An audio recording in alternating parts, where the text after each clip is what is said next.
Now we're back at it. Had practice last night and back to a normal weekly routine. So we got a lot of work ahead of us this week and put a game plan together, and looking forward to playing on Saturday, early morning kick, in front of the home crowd. So it's supposed to be great weather. So we're excited about the game, and we released our uniforms last night. I'm sure you guys have all that, which is pretty cool. Nike had asked us to be, or gave us the choice of being one of the schools to represent Folds of Honor and our military, which certainly is a no-brainer for me. As you guys know how I feel about people that are willing to put their life on the line and fight on a daily basis for the freedom in this country. I think it's pretty cool for us to be able to represent them and show them our support. Make a difference if you come from the city, the country, if you're white, black, Democrat, Republican. I think everybody has an obligation to support the people that are willing to go fight for our freedom every day. And I'm a big proponent and strong supporter of our military. So it's an honor for us to be able to wear these uniforms and represent the organizations and the people that are willing to do whatever it takes for the greatest country on earth. So we're excited about that. Also, we hired Todd Bradford as Director of Recruiting. He's on the job as of today. Todd had been here before, left here when Coach Fedora left to be a defense coordinator at Southern Miss. He bounced around a few places, was out 1 year, was in private business, and we brought him back in recruiting, so he's on board with us at that time. With Kansas, Kansas has done very well offensively in the last few weeks. They've made some adjustments. They're getting good quarterback play. They have fantastic running back play. They've got tall, rangy receivers that can really run, and they're moving the ball and scoring some points. Defensively, they're getting a little bit better each week. So we've got a lot of work ahead of us, as I said earlier, but looking forward to this week's game plans and to early morning kickoff on Saturday. What differences have you seen from their offense since they switched offensive coordinators, or is it that noticeable? It's noticeable. A little bit of tempo difference, more vertical passing game, big play passing game. Quarterback's a good player. I think he's a senior now. I'm not for sure. He's been around, it seemed like he's been around forever. But he's really playing well this year, and the adjustments they've made on offense are pretty evident over the last few weeks. With Coach Miles coming back to Stillwater, can you just talk about some of the memories that stand out most to you of coaching alongside him here at OSU? Well, Coach and I have a lot of hours in offensive meeting rooms, particularly when he was the coordinator and I was the coordinator coach. I mean, the quarterback coach, and he was the coordinator. Well, we have a lot of time in there, and I have really good memories of offensive football with him. He and I butted heads a lot, but in the end, we agreed.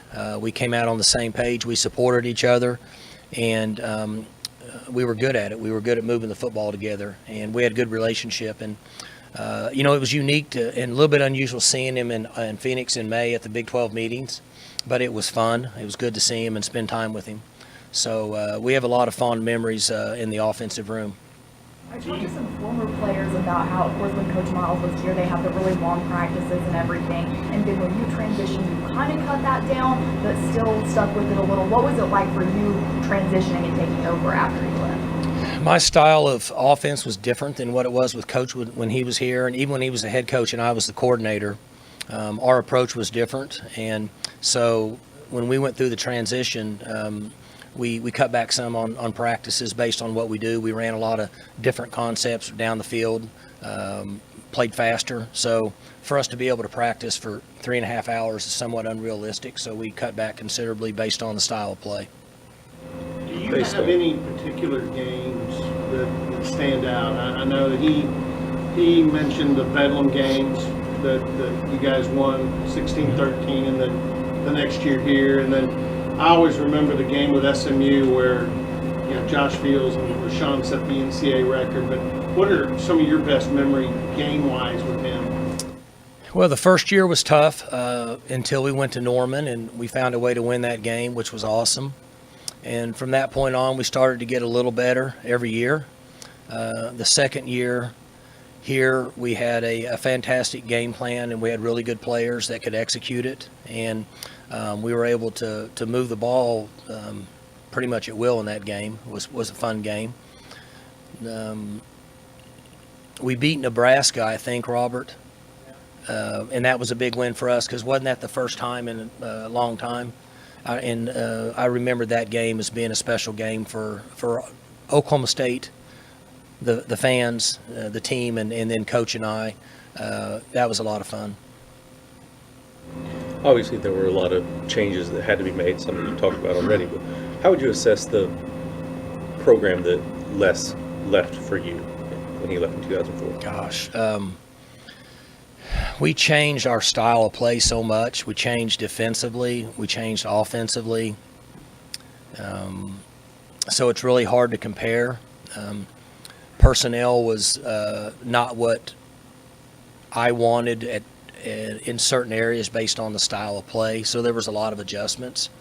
But we had some success. We went to, I think, two bowls in a row maybe. So we had some success. Guys started to believe in winning, which made it an easier transition. Are you surprised at all with how quick he was able to kind of turn things around there at Kansas? Well, they've done well. I don't know what their record is. I hadn't paid that close of attention, but it looks like over the last month they're playing considerably better. You know, they could have won at Texas. They've played better and starting to move the ball and score some points. And we all know in this league you have to move the ball and score points. And so he's made his adjustments there, and it looks like to me he's doing fine. You mentioned they kind of had more of that vertical pass attack on offense, but have you seen little bits and pieces in the run game that you say, oh yeah, that's a Coach Miles play or design or anything like that? Not as much because they're not playing with tight ends. So, you know, my history with him is tight ends, at least one, and movements and shifts and motions and things like that. And that went on at LSU. So this is more of a different flavor than what I would be accustomed to in the meeting room with Coach. What are some of the principles that have stuck with you from those days, even though the offensive scheme has changed so much? To run the football. So we used some of the concepts in the spread over the last 10 years here. We ran a spread, but we still rushed the football. We've always done that here. And that was a carryover of some of the things that I learned from him. So, you know, I've been through so many coordinators now, but I guess when Larry came in here, Fedora, and we started the no huddle and the look over to the side, which was in, I think, 2005 maybe, I don't remember. But we were the first team in the league to do that. Okay? We tied in some of that running game into that philosophy, and then the spread came in, and we stayed with the spread, but we also rushed the football. So that would be some of the things that I had learned during my time with him that we still somewhat implement today in the style of play that we have.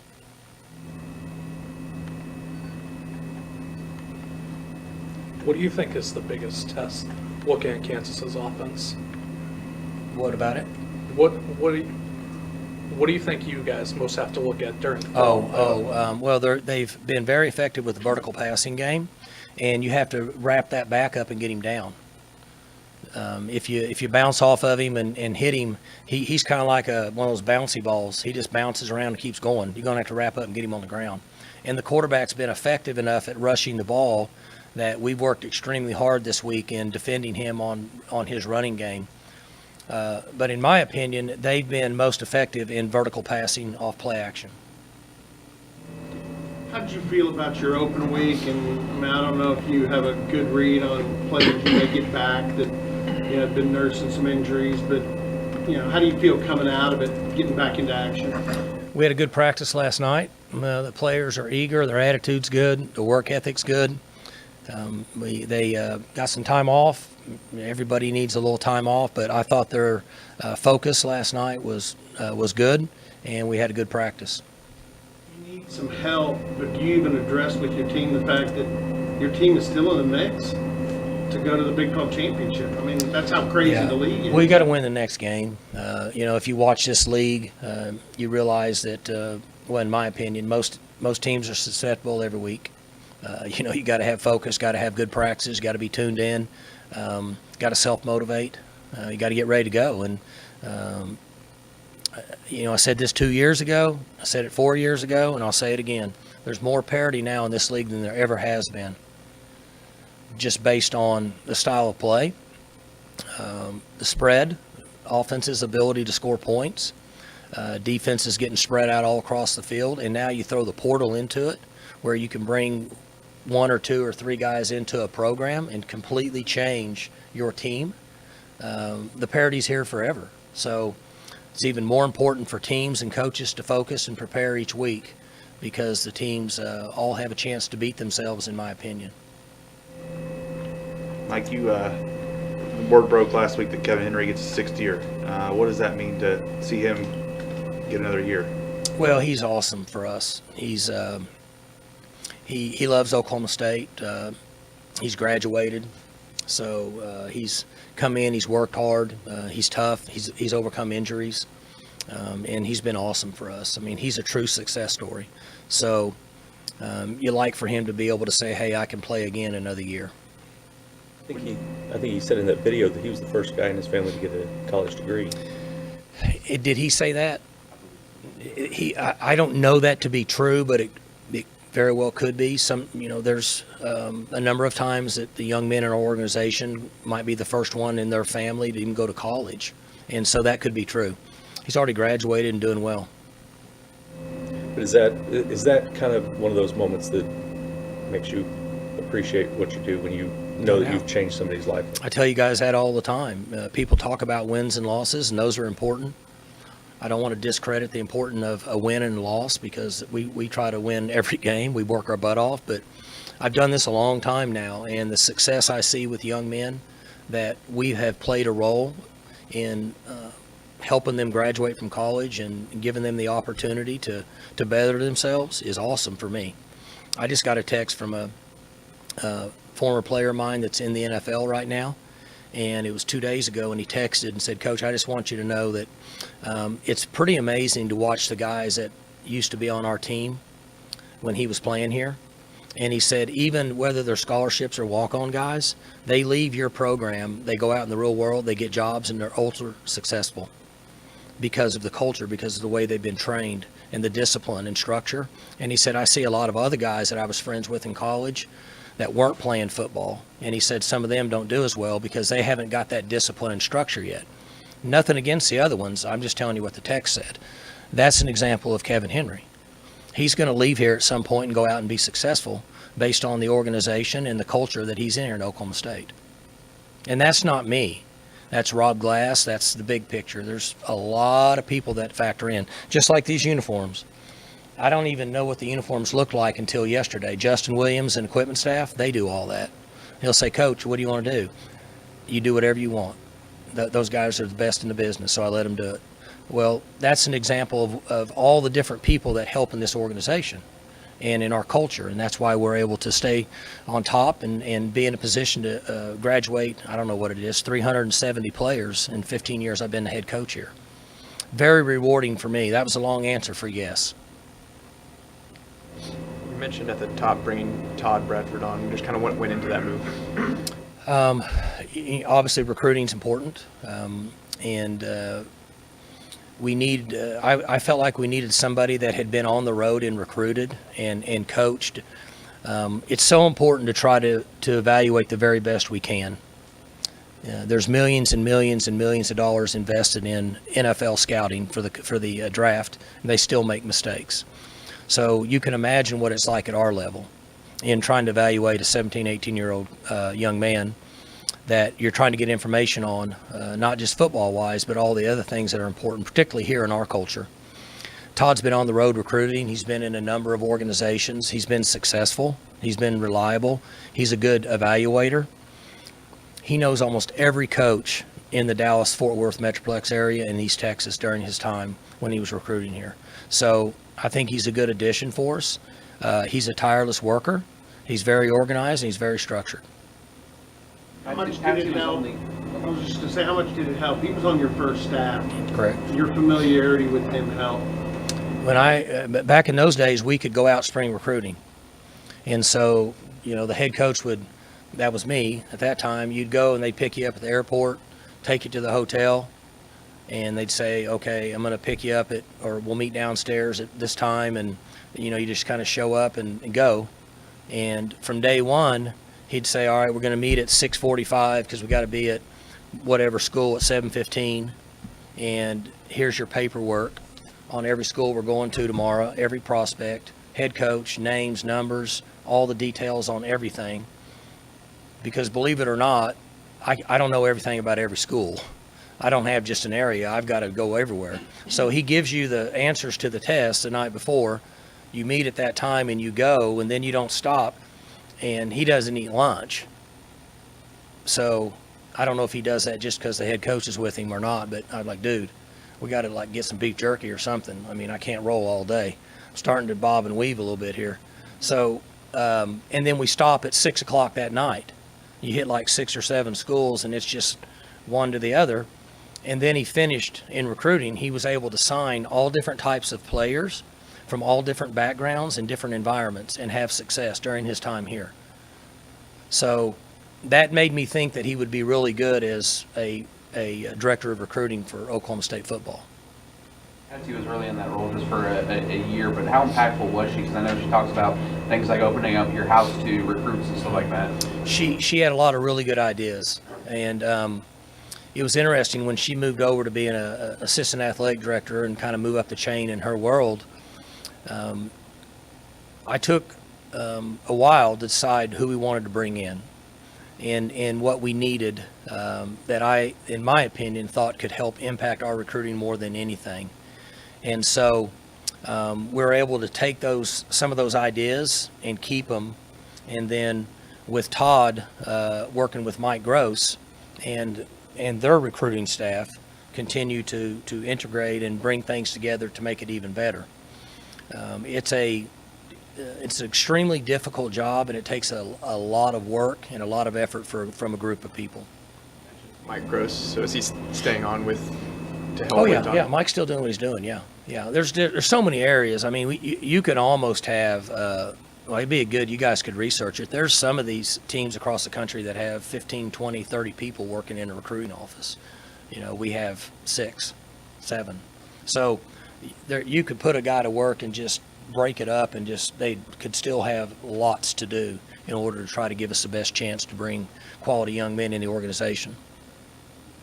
Speaking of recruiting, it came out last week that KU, with the support of Big 12, was going to introduce a policy to the NCAA of possibly going with a 30-20 situation with recruiting classes, so where you could possibly bump it up to 30 in one period and 20 the following year. Do you like that? Because I know that was the case last year, where with all the transfer portal, maybe going up to 30 last year might have helped you. Yeah, with no disrespect, but you guys know how I am. It won't work. They're going to have to go 25-25. Okay? So if you have 5 guys leave on the portal, you graduate 22 seniors, you have 2 guys that say, my shoulder's hurt, I don't want to play anymore, and it adds up to 33, you got to be able to bring 33 in. How much movement's on the portal now compared to last year at this time? You guys have y'all. I know y'all stole codes to get in the portal, right? You watched the portal. It's a lot, correct? The more people that move on the portal, the more players that move on the portal, you're going to have to be able to replace them. The NCAA is going to have to get it together. Or here's what's going to happen. 85 scholarship limit.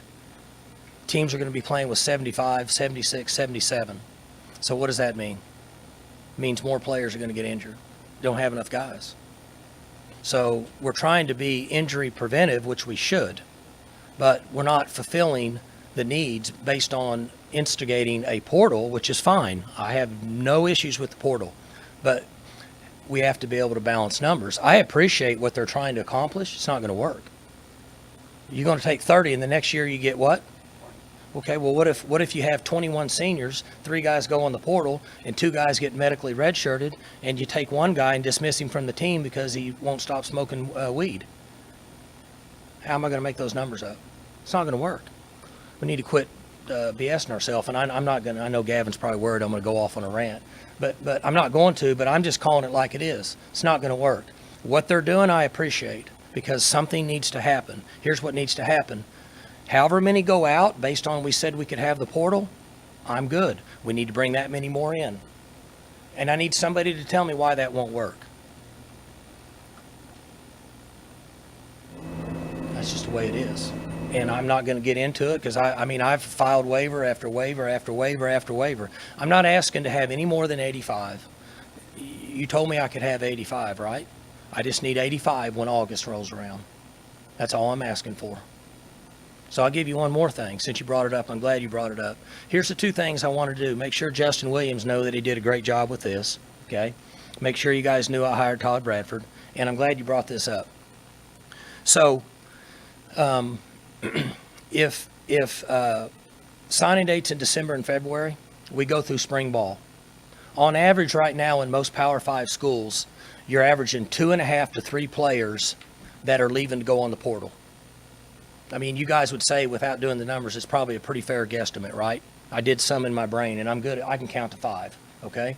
So if I have my numbers after signing date at 83 or 84, which is pretty good, and then I have 3 guys go on the portal after spring ball, and now I'm at 80. I'm supposed to be at 85. How am I going to get to 85 if I've already used my 25?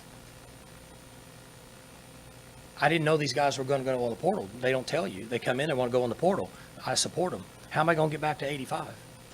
It's going to have to be in the summer with other portal transfers, correct? Got to have a way to do it. So it's not making any sense right now.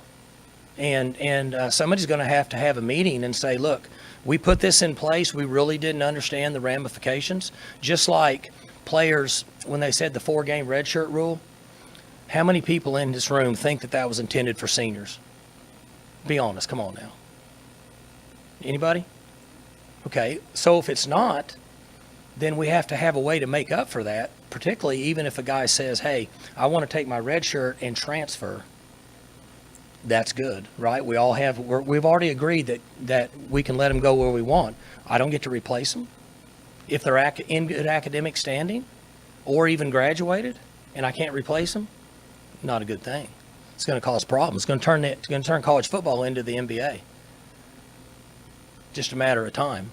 So that's my spill on that, and I'm glad you brought it up. And I'm not going to say anything else about it, but they better come to grips with. If we have 28 go out based on graduation, we're supposed to graduate players, right? Based on graduation, the portal, a medical, or discipline, I need to bring 28 in by August. I'm not even saying it has to be on signing day. It needs to be by August. So when we start camp, I got 85 out there, and I have my walk-ons. That's what should happen, in my opinion. So anyway, what else? You guys want to know anything about Syria? You want anything on China, on tariffs? What do you want to know? What about the trade war with China? Huh? What about the trade war? I say stick to your guns. I think it won't be long, and they'll be coming to grips. China will come to the table. Seems like a great time to talk football. They're always getting into the politics part, so I'm good with We that. talked a lot about Kansas offense, but what about their defense? Because that's kind of been their project. Well, in this league, Robert, you know that it's tough to be a defense coordinator, and guys in this league, never feel like they play as well as they want to. And I haven't followed any of Coach Miles's press conference or anything, but it's interesting. In our league, it seems like we're always saying if we can just kind of fight and hang on defense, and we never feel like that we play good enough. And in this league, you're trying to minimize big plays and force turnovers, and that's what we're all trying to accomplish on the defensive side of the ball in this league. As far as your defense, now you've had a little bit of time to reflect over the last couple of games. How much improved has your pass rush been, and how much of it is calls, and how much of it is just guys growing up? Both. Their technique's been better.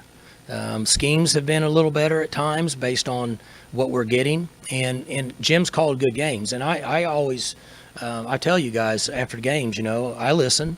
And I'm no expert, but I can tell when games have been called good or games have been called average. And I used to call games So I know that there's times guys don't call very good games, but he's done a good job. And our schemes are getting a little better, and we're getting a little more mature at that position and getting a little bit of pressure. You got to be able to get some 4-man pressure on quarterbacks in this league.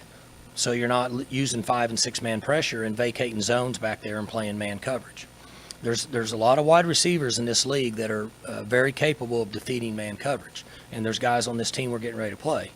So the 3- and 4-man pressure that you see a lot in this league is better. It's been better on our team in the last few weeks, and that has to happen in order for us to have success.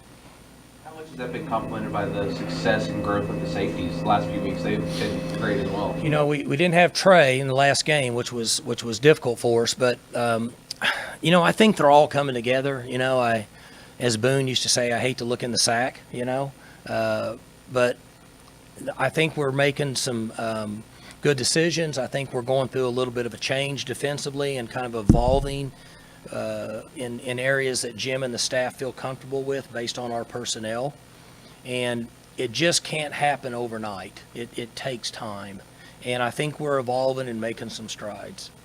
As long as we continue to focus, work hard, do all the things that we talk about all the time, and get a decent pass rush, it should give us a chance to have some success. Your interior guys, it's hard to tell when those guys are playing well, sometimes from just an outsider's view. Who's playing well among your defensive tackles? You know, we're getting good play from Israel. We're getting shared good play from our ends, you know, the guys that play out on the Weiss. 89's making some plays. So what you're saying is correct, because unless they're an outside pass rusher, you really don't know, because at times they get double teamed, they're gap control, they're just trying to hold their gap. So they might execute their job perfect and not even get to tackle. What they're doing as a group is starting to improve a little bit. Cam Murray getting a little bit better. The exciting thing for me is everybody's back. So they ought to really improve over the next month and even into off season and next year. As I said earlier, a lot of it can't happen overnight, but their play now, Scott, is much different than it was when we went to Oregon State, which is a good thing. There were a lot of reasons you wanted to play LSU at the end of the 2011 season, but that idea of playing Coach Miles in the national championship game, was that exciting to you at the time? You know, at that time, that wasn't what I was thinking. I thought we had the best team in college football, and I wanted to be able to play for a national championship because I thought we could win. Well, I'd want to play for it even if we couldn't win, but I thought we had the best team in the country.